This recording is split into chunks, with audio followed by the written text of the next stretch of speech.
다 같이 신앙 고백 드리시겠습니다. 전능하사 천지를 만드신 하나님 아버지를 내가 믿사오며 그 외 아들 우리 주 예수 그리스도를 믿사오니 이는 성령으로 잉태하사 동정녀 마리아에게 나시고 본디오 빌라도에게 고난을 받으사 십자가에 못 박혀 죽으시고 장사한 지 사흘 만에 죽은 자 가운데서 다시 살아나시며 하늘에 오르사 전능하신 하나님 우편에 앉아 계시다가 저리로서 산자와 죽은 자를 심판하러 오시리라.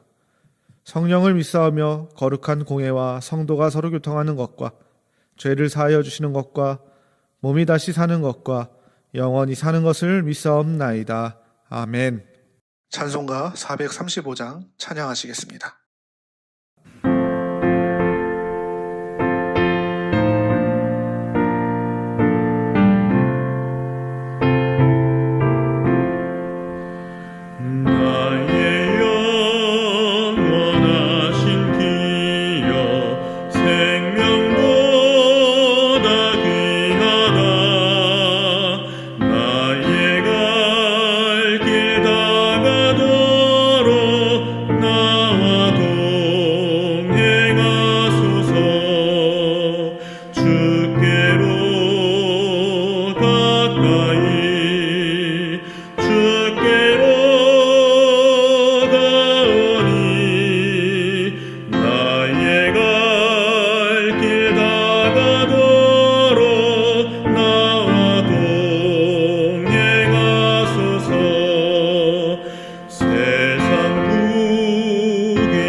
하나님의 말씀 여호수아 24장 14절에서 18절 말씀입니다.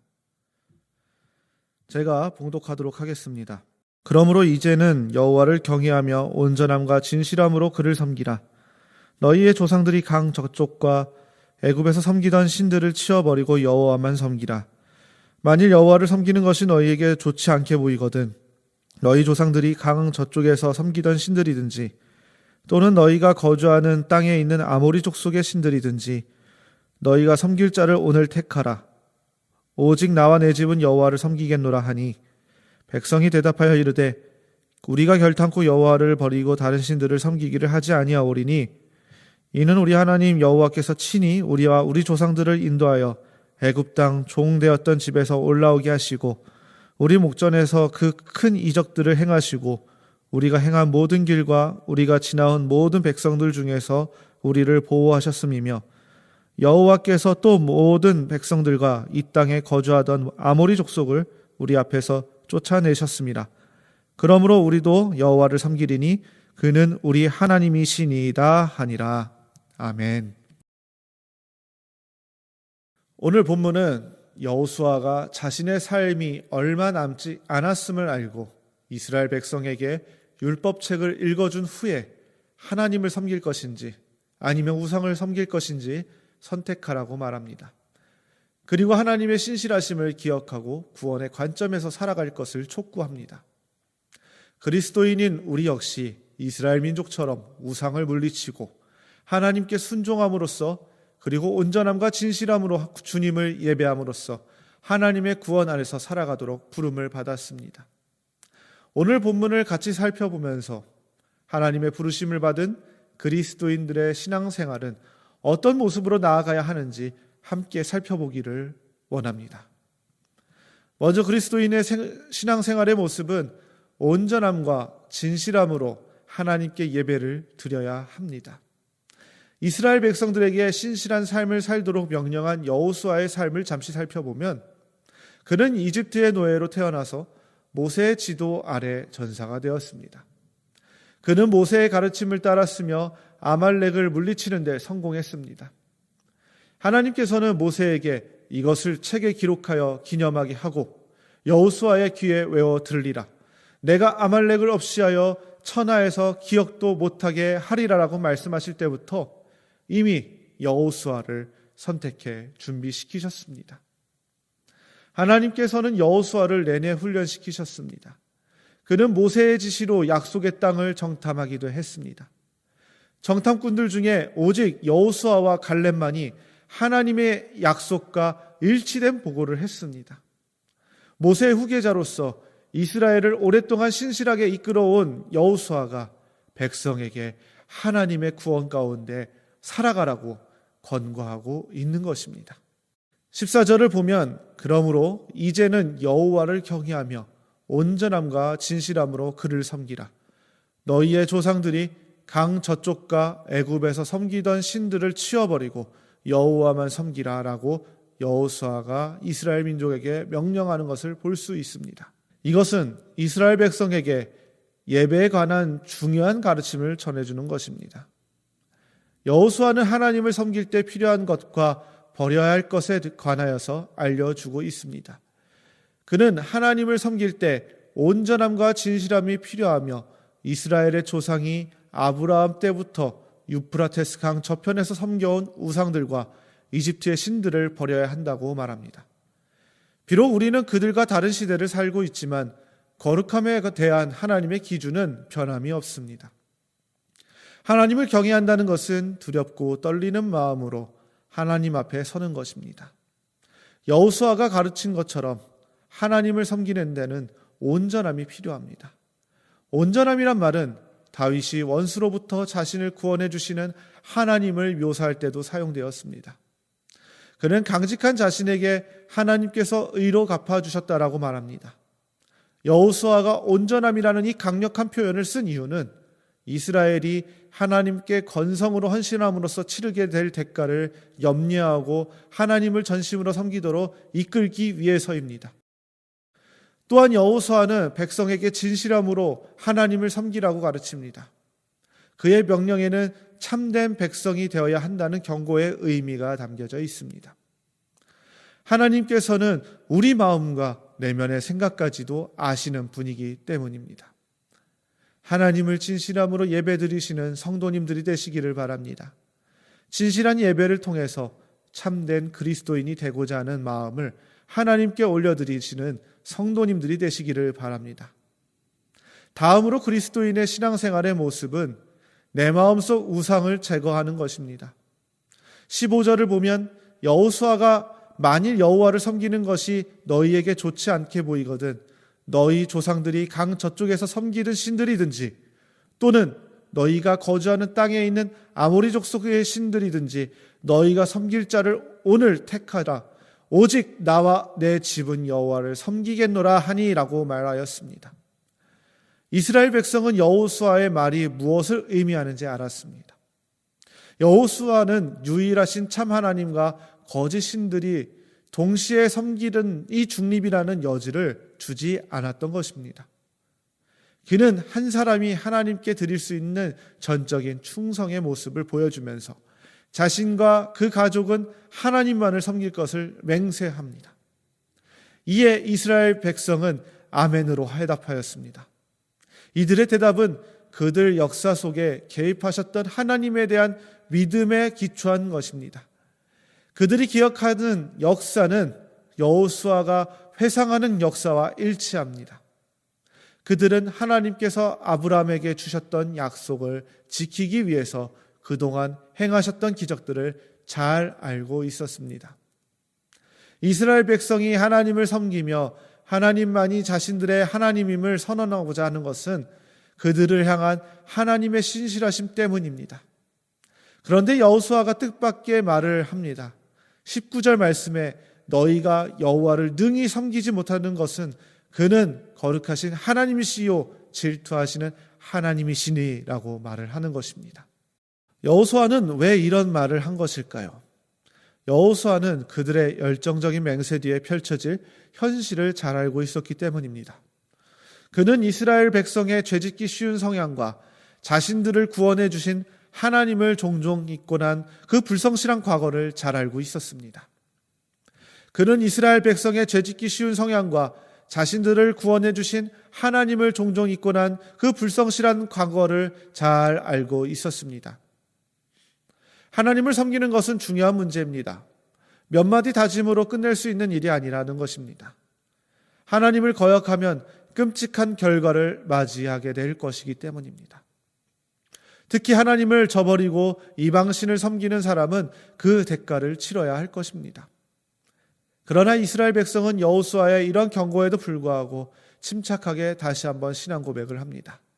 21절 말씀에 아니니이다 우리가 여호와를 섬기기는 아니다 라고 말합니다. 그들은 요단강을 건널 때 두려움을 느꼈고 여리고 성이 무너질 때 지축이 흔들렸던 것을 기억하고 있습니다. 그들이 가져보지 못했던 땅을 차지하기까지 하나님께서 거듭해서 경이로운 권능을 베풀어 오셨다라는 그 사실을 이스라엘 백성은 너무나도 잘 알고 있었다는 것입니다. 여호수아는 여호와를 섬기겠노라고 결심한 이스라엘 백성에게 너희 중에 있는 이방신들을 치워버리고 이스라엘의 하나님 여호와를 섬기며 스스로 증인이 되라고 외쳤습니다. 하나님께서는 모세를 통해 온 이스라엘에 그들이 전에 음란하게 섬기던 숫 염소에게 다시 제사하지 말 것이라고 명령하신 바 있습니다. 신명기 32장 16절에서 17절 말씀을 보면 이스라엘이 우상과 씨름했음을 보여주는 많은 증거 가운데 하나인 것입니다. 여호수아는 이스라엘의 우상 숭배를 금해야 했습니다. 그들이 아브라함 때부터 유프라테스강 저편에서 이집트에서 광야에서 심지어 약속의 땅에서까지 쉽게 우상 숭배를 빠지곤 했기 때문입니다. 오늘날 우리도 마찬가지입니다. 수시로 사단은 우리를 하나님이 아닌 우상을 섬기게 하기 위해서 수없이 우리를 유혹합니다. 우리가 약한 부분을 집중적으로 공략해서 우리를 흔들어 놓습니다. 우상을 숭배한다는 것이 다른 데 있지 않습니다. 하나님보다 더 사랑하는 것, 그것이 있다면 그것이 바로 우상이 될 수 있다는 것입니다. 내 삶의 우선순위는 하나님을 섬기며 하나님만 사랑하는 마음을 품도록 노력하는 그런 성도님들이 되시기를 바랍니다. 말씀을 마치도록 하겠습니다. 여호수아는 이스라엘 백성에게 하나님의 백성으로서 온전한 신앙생활의 모습은 어떠해야 하는지 알려주었고 그대로 살도록 명령하였습니다. 그것은 진실함으로 하나님께 예배드리는 것, 그리고 우상을 제거하는 것이었습니다. 이 명령은 이스라엘 민족에게만 국한된 것이 아닙니다. 하나님의 자녀요, 백성이 된 우리도 따라야 하는 명령인 것입니다. 예수님께서도 하나님께서는 영과 진리로 예배하는 자들을 찾으신다라고 말씀하시며 영과 진리로 예배를 드려야 한다고 말씀을 하셨습니다. 그리고 바울은 내 몸과 마음을 거룩한 산제물로 드리라고 말하였습니다. 거룩한 마음, 진실한 마음으로 하나님께 예배드리시는 성도님들이 되시기를 바랍니다. 특별히 코로나 사태로 함께 모여 예배를 드리지 못하는 어려움 속에 있지만, 그리고 영상 예배를 드리고 있는 상황에 있지만 더욱 진실한 마음으로 하나님께 예배 드리시는 성도님들이 되시기를 바랍니다.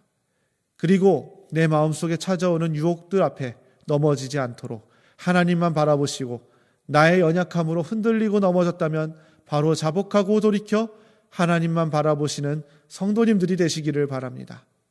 온전한 신앙생활을 통해서 하나님께서 기뻐하시는 하나님의 자녀가 되도록 노력하시는 저와 성도님들이 되시기를 간절히 소망합니다.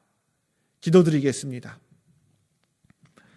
거룩하신 하나님 아버지 감사합니다. 하나님의 거룩한 백성으로서 하나님께 진실한 예배를 드리는 예배자가 되게 하여 주시옵소서.